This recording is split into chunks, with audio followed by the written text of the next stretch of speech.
Okay, let's take a look at the different archetypes supported by the Abyss realm. There's two major archetypes and two different ways to build one of them. We have the Undead archetype, which can be built in more of a control, value oriented fashion, or can be built as a slightly more aggressive deck. And then we have the Abyssal archetype, which starts as a very aggressive archetype and in the mid to late game kind of morphs into a value oriented strategy. So the undead archetype is completely based around getting creatures into your graveyard to unlock powerful effects for your undead. So we have a couple of enablers like Sithonian Betrayer and Rogue Deep One, which allow us to place cards from the top of our deck into the graveyard. Cultist of Betrayal also lets us do this on a start of turn basis. So those are used to populate the graveyard with creatures, and then we have our undead, whose effects are triggered based on the amount of creatures in our graveyard. So Necro Shield, if we have 3 creatures in the graveyard, you can gain 3 life, or gain 5 life if it's been upgraded. Necro Devour, if we have 5 or more creatures in our graveyard, it comes down as a 4/3 for 1 mana, or a 5/4 for 1 mana if upgraded, which is very strong.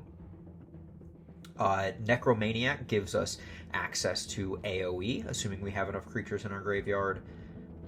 And then Necro Support allows us to resurrect one of those creatures that we're tossing into the graveyard, probably from the top of the deck. So a way to kind of recur some of the things that we're getting rid of to enable effects. We have Necro Apprentice, which will summon an undead abomination with stats equal to the number of undead in our graveyard. And then Towering Deep One will deal damage to all other creatures, yours and your opponent's, based on the amount of creatures in your graveyard. So in the late game, it's kind of a guaranteed board clear.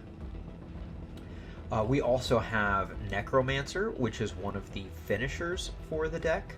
It's a 7 mana 7/7, or if upgraded, a 5 mana 3/3, but its effect is what really matters. It fills your board with undead abominations and sets their stats to X3, where X is the amount of undead in your graveyard. So a way to fill your board with very powerful units that you can then swing into the opponent.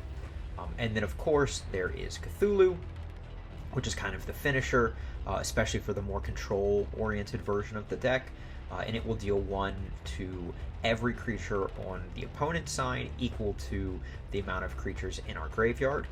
And then whatever damage is left over is done directly to the opponent. So it wipes their board, does a decent amount of damage directly to them, and leaves you with a 10/10 on the board. So he's definitely the big finisher of the deck. And then for the more aggressive strategy, we have Call of the Grave, and that's whenever a creature is placed into your graveyard, and that's from anywhere, top of the deck, hand, on board, you give all of your undead +1/+0, or +2/+0 if it's been upgraded. So this is a very good way to buff up your undead and just use them to swing and chip your opponent down if you're going for more of a aggressive strategy. So that's kind of the key cards for the undead strategy. We also have Gravecaller, who's used almost exclusively in the more control-oriented, but once he's killed, you get an emblem, and you gain a life whenever you play an undead, or gain 2 life if you've upgraded him. And those stack, so if you get 3 of these killed off and it's been upgraded, say, then every time you play an undead, you gain 6 life, which is a good way to kind of keep yourself in the game until you can play some of your later stage cards like Cthulhu. And then on the other side of the board, we have the Abyssal strategy. So this is all centered around a single curse called That Which Lies Below. And how it works is whenever a Abyssal creature is sent to the graveyard from play, you put a depth counter on this, assuming it's in play. And then you can pay 5 if it's not upgraded, or 3 if it's upgraded, as many times as you want during your turn, and it will resurrect an Abyssal creature from your graveyard that cost less or equal to the amount of depth counters you currently have. So you spend your early game playing a bunch of aggressive-facing Abyssal creatures, getting them killed off, so you populate this with depth counters, and then use it to start recurring a whole bunch of creatures constantly, so you have significantly more value available to you than just what's in your hand. And as you'll see, some of these abyssal creatures get stronger as the game goes on. Hunger of the Depths is a great example. It's a 1-mana 1/1, and it has Rush, so it can attack the turn it comes down, but importantly, it gains 1 attack for every depth counter on our That Which Lies Below. So you want to get it killed off early to start putting counters on that, but then if you can resurrect it, it may come back as a 5/1, or a 6/1, or a 7/1, right? They can attack immediately as long as you have enough depth counters. So it's a very strong early and late game card. Same with Jaws of the Depths.